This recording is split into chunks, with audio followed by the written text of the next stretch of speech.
Deputado Márcio Pacheco, o senhor é preponente do projeto de lei 179 de 2021, que resultou na lei 2739, que é a lei do homeschooling no Paraná. Como o senhor avalia essa lei aqui no estado?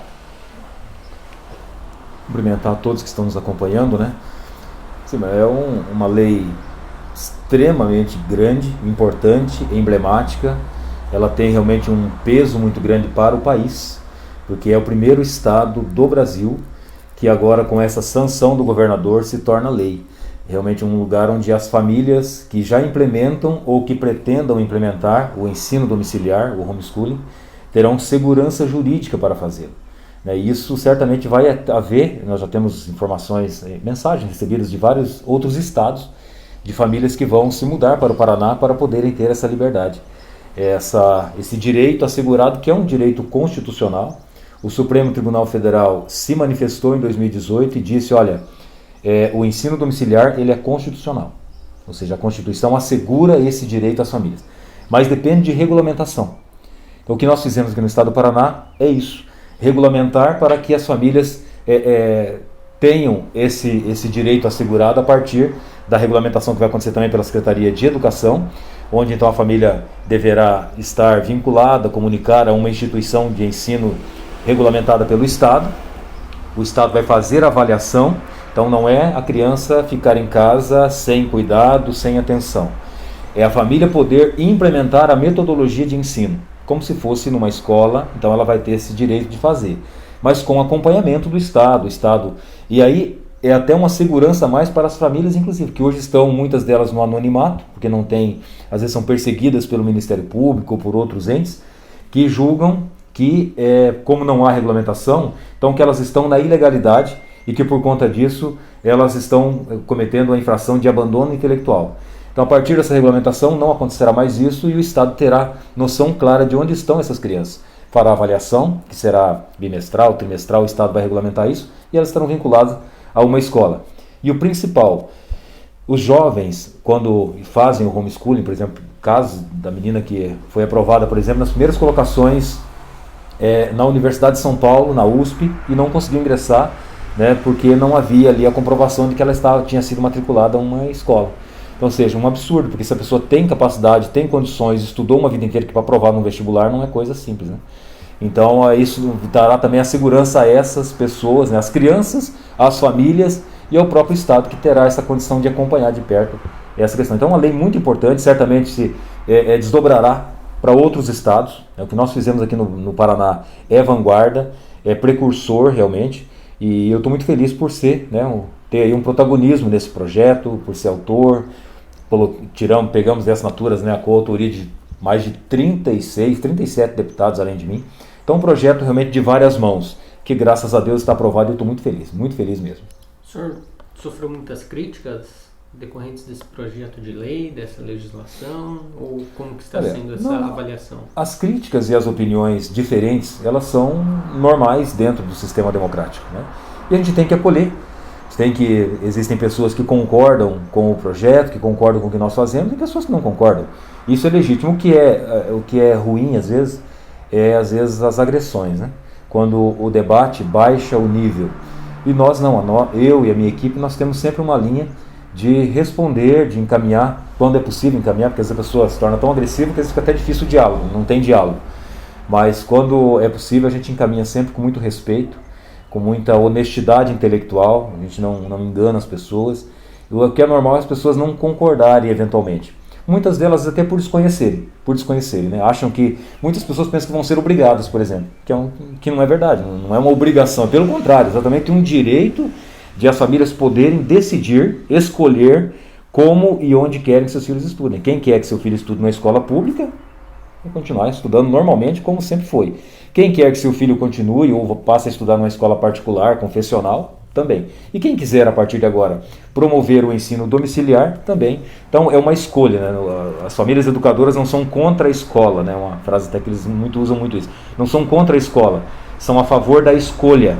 E é isso que acontece. Então, às vezes, por desconhecer também a realidade, acabam sendo contra. Mas a gente respeita isso e o importante é que a gente sabe o que a gente quer fazer, E a gente sabe da importância que tem, uma realidade que está aí e que precisa de ser olhada pelos representantes políticos e pelo governador, e é o que nós estamos fazendo aqui no estado do Paraná. Deputado, na justificativa do projeto de lei, o senhor inseriu uma pesquisa realizada pelo Senado em 2019 e também uma realizada em 2021.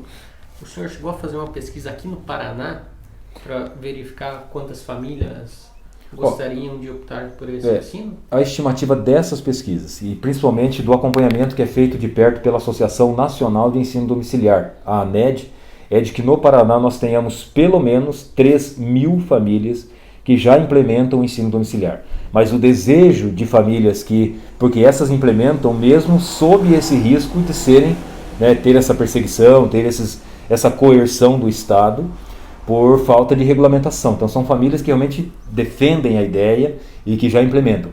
Mas certamente a partir da regulamentação agora da nossa lei, aumentará consideravelmente esse número. No Brasil, as estimativas oscilam entre 20 e 30 mil famílias que já implementam no Brasil.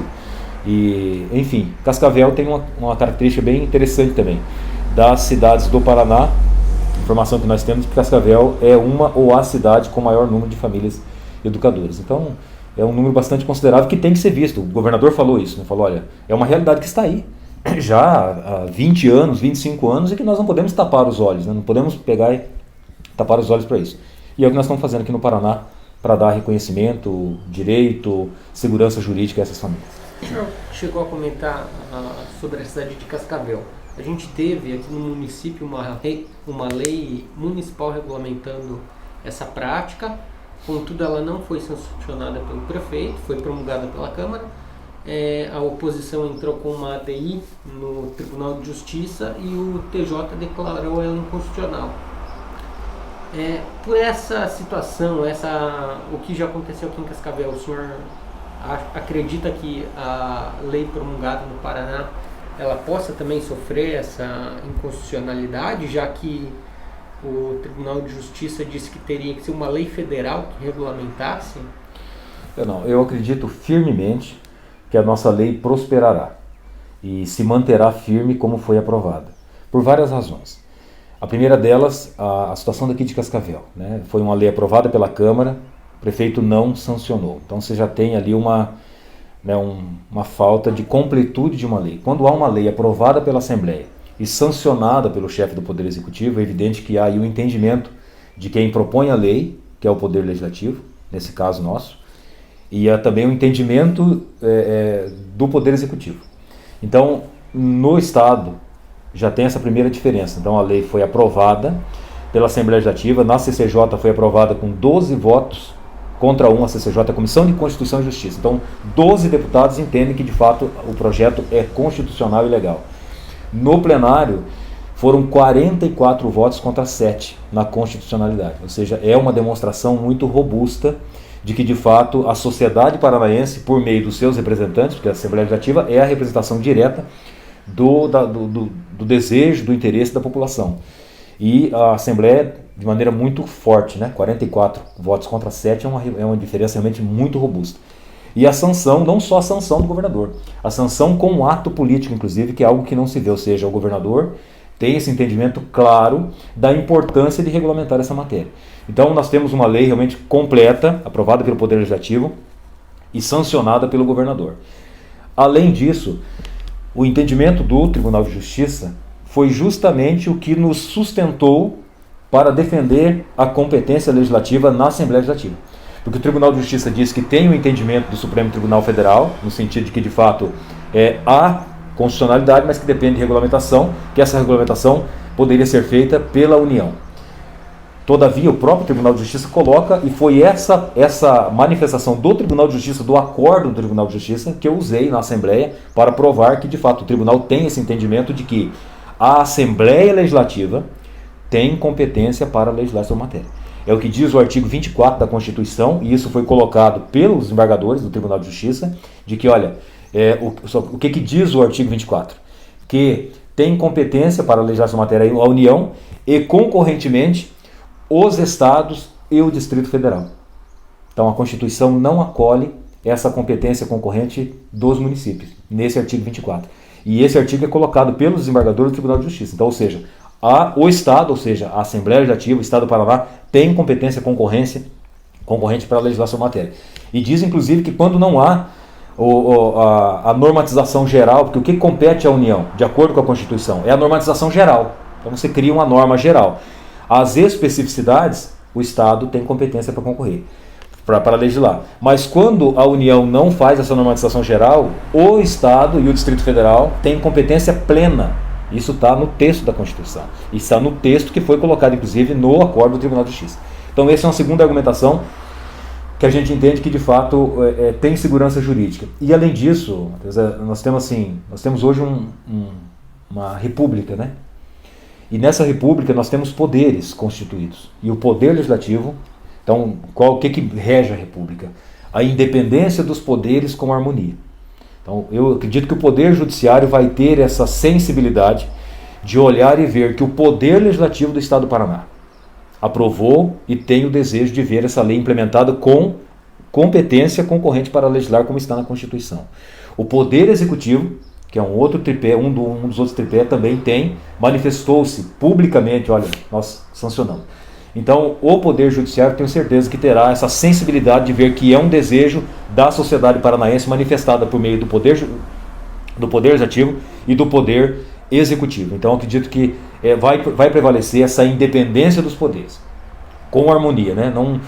Acho que não é adequado, né? Às vezes, porque não há ilegalidade, não há inconstitucionalidade na nossa avaliação e há uma manifestação muito robusta do Poder Legislativo e do Poder Executivo que há de ser respeitada, na minha avaliação, pelo Poder Judiciário. Então o senhor já tem ciência que a oposição vai entrar com uma DI contra essa lei? É uma prática, tem sido uma prática em todo o Brasil, porque quem se opõe a esse projeto de maneira especial na Assembleia Legislativa o faz por uma questão ideológica, não por uma questão de avaliação de mérito com honestidade intelectual. O faz por uma questão de retórica e o faz por uma questão de ideologia.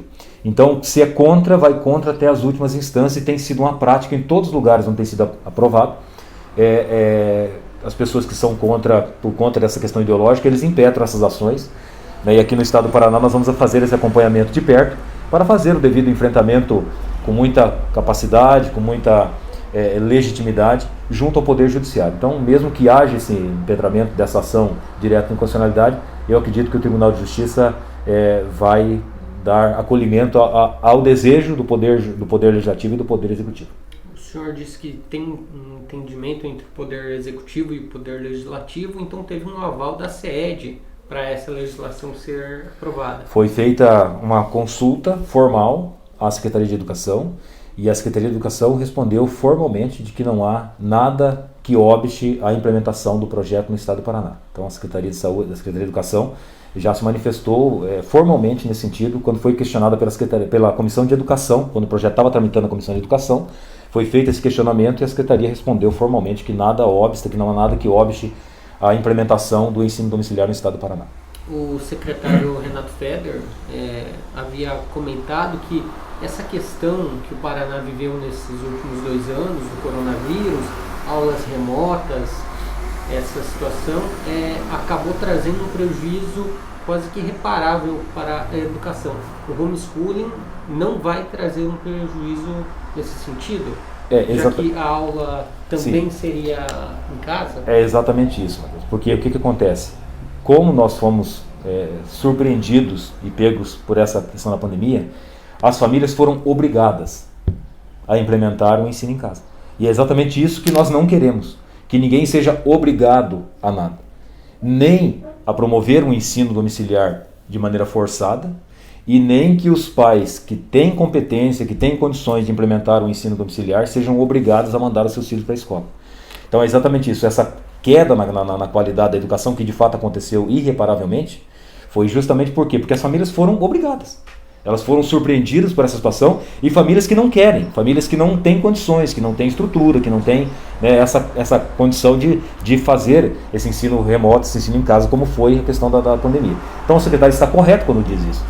Mas eu tenho certeza exatamente o contrário, que as famílias que implementam o ensino domiciliar, essas não tiveram perda na qualidade do ensino, porque elas querem. Então não é uma obrigação, é um direito e as famílias que implementam, elas querem fazer. Então a grande diferença é essa. elas desejam fazer porque elas entendem que tem condições, e de fato tem condições, de fazer um ensino de qualidade. Se fosse todo mundo tivesse esse gosto pelo ensino domiciliar, certamente não teria havido essa queda na qualidade do ensino. Então, essa legislação é voltada para um público específico. Quem é esse público? É o público que entende que, assim como a Constituição prevê no artigo 207, o que diz o artigo 207 da Constituição? Ele diz o seguinte, que a educação ela é um dever da família e do Estado. Inclusive a palavra família na Constituição vem antes do Estado. Ou seja, não é algo que está só à mercê do Estado. Por isso que o Supremo Tribunal Federal já reconheceu que é constitucional, que a família tem essa legitimidade, desde que seja nessa sintonia, nessa sinergia com o Estado. E é isso que o projeto prevê, que a família tem essa possibilidade de promover o ensino domiciliar com o acompanhamento do Estado. Por isso que tenho muita clareza, de que é algo constitucional e quem busca esse gênero, né, de ensino é justamente pessoas que defendem esse direito. Olha, a família tem, e no meu entendimento de fato tem, o direito legítimo de poder escolher o que entende ser o melhor para os seus filhos.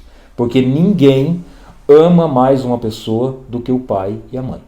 E o pai e a mãe, que de fato exercem esse papel de pai e de mãe, eles vão querer mandar para uma escola pública, mandar para uma escola particular ou promover o ensino em casa, se de fato entenderem que aquilo é o melhor para os seus filhos. Então, até tirar essa presunção de que pai que pretende implementar ensino domiciliar é porque tem, às vezes, outras intenções que não sejam de fato. Não. As famílias que defendem isso são pessoas que amam muito seus filhos, que entendem que podem fazer em casa melhor do que, às vezes, do que acontece na escola. O senhor acredita que essa prática, então, não possa gerar uma segregação dessa criança para o mundo? Não, de maneira alguma. Hoje nós temos aí já mais de 20 anos que está no Brasil, sendo implementado mesmo sem haver essa regulamentação, e você nunca viu uma denúncia, uma ação que transparecesse isso. Que uma criança que é educada em casa, pelo contrário, a socialização, que é o que muitas pessoas alegam, ela não se dá só no ambiente escolar. A socialização da criança ela se dá no ambiente escolar, ela se dá no treinamento que faz num clube, ela se dá na igreja, ela se dá na família, ela se dá com outras crianças, ela se dá com... Então, assim, em N lugares. E é isso que, inclusive, o projeto prevê também, que foi uma emenda da deputada Mabel Campo, que as famílias tenham essa obrigação de comprovar pelo menos 8 horas mensais de socialização. E está a descrição de como isso é feito e como será feita a comprovação disso. Então, mais aí as famílias educadoras falam, não, pode colocar, porque a gente faz muito mais do que isso, evidentemente. Então não há nenhuma segregação, nunca houve, nunca haverá, não é essa a ideia é justamente o contrário. E você nunca vê, por exemplo, também, nesse tempo todo, qualquer denúncia, por exemplo, de pais de famílias educadoras que tenham cometido qualquer tipo de agressão, de abuso contra seus filhos. E é uma realidade já presente em mais de 65 países. Ou seja, não é uma novidade do Brasil, né? E se já funciona em outros mais de 60 países, é porque de fato é algo positivo, que senão certamente não teria prosperado, né? A lei também prevê que essa prática deve ter supervisão das instituições, dos órgãos de ensino. Sim. Como que a SED vai fazer essa supervisão? Isso aí é a SED que vai definir. Nós não temos ainda o entendimento de como será feita essa regulamentação, mas eu acredito que deve ser algo simples, né? A criança deve estar vinculada a alguma instituição de ensino que vai ser regulamentada. Quais serão essas instituições? Pelo Estado. Eu acredito que qualquer escola pública ou particular, inclusive, poderá ter isso, mas isso é uma opinião minha, né? A SED que vai definir isso, inclusive nos municípios, porque a educação básica compreende ensino infantil, ensino fundamental e ensino médio. Então, no ensino básico, ensino infantil, quem vai regulamentar isso certamente serão os próprios municípios, né, que terão que estabelecer como que será esse vínculo e mesmo as avaliações, o acompanhamento da Secretaria a essas famílias. É uma previsão de quanto gasto isso vai gerar para o Estado? Gasto? Eu acho que, se nós formos olhar para o ponto de vista econômico, eu acho que vai trazer economia para o Estado, né? Porque você vai ter menos crianças. Hoje, qual que é o valor de investimento de uma criança, né? Só do Fundeb é mais de 3, 4 mil reais por criança. Então, uma criança, se não vai estar na escola, você vai ter uma economia, que é uma criança a menos para estar fazendo uso daquele espaço. Então, acho que você vai ter, pelo contrário, ao invés de gasto, você vai ter economia, porque não vejo gasto. A CED vai regulamentar quais serão as instituições de ensino que vão acolher e vai regulamentar quando que serão aplicadas as avaliações, que já são as mesmas avaliações que são implementadas normalmente na escola. Então eu não consigo visualizar custo nesse caso, aumento de qualquer aumento, pelo contrário, eu vejo economia. E que, aliás, deveria ser investido na própria educação. Se você vai ter uma parcela grande que não vai estar na escola, então você vai ter uma economia. Essa economia pode ser investida para melhorar a qualidade do ensino daqueles que estão na escola.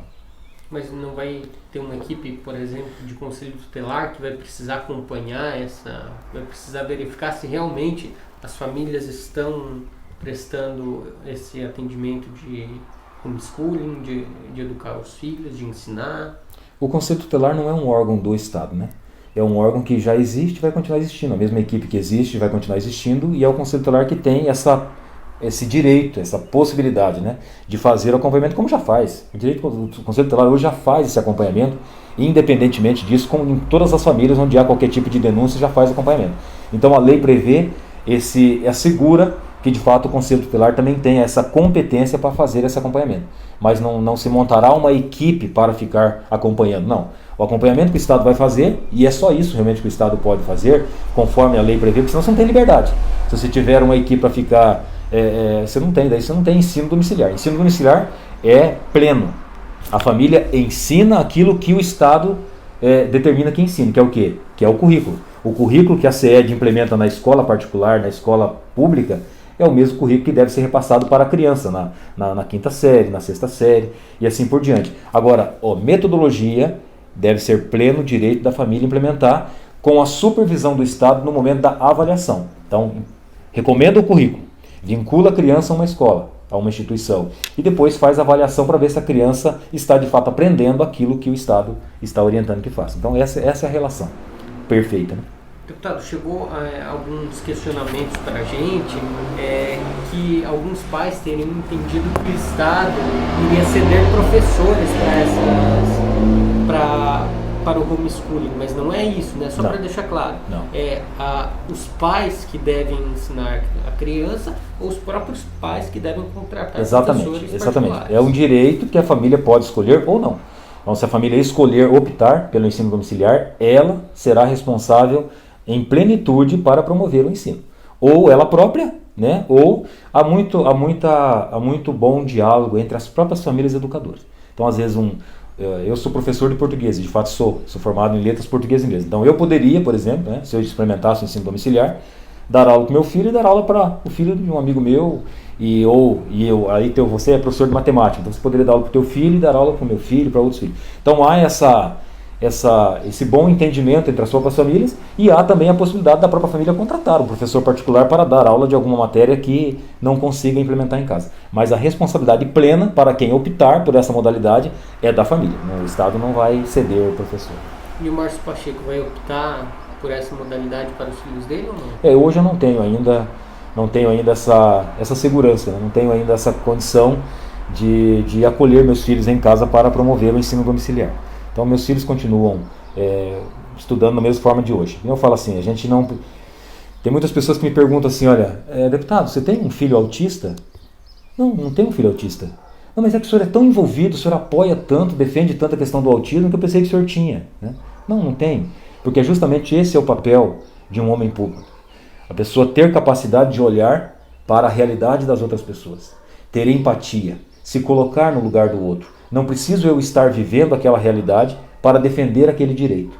E é isso, tem uma frase, inclusive, da própria congresso que eu fiz aqui, alguém colocou uma frase que eu achei muito bonita. Eu resolvi me importar.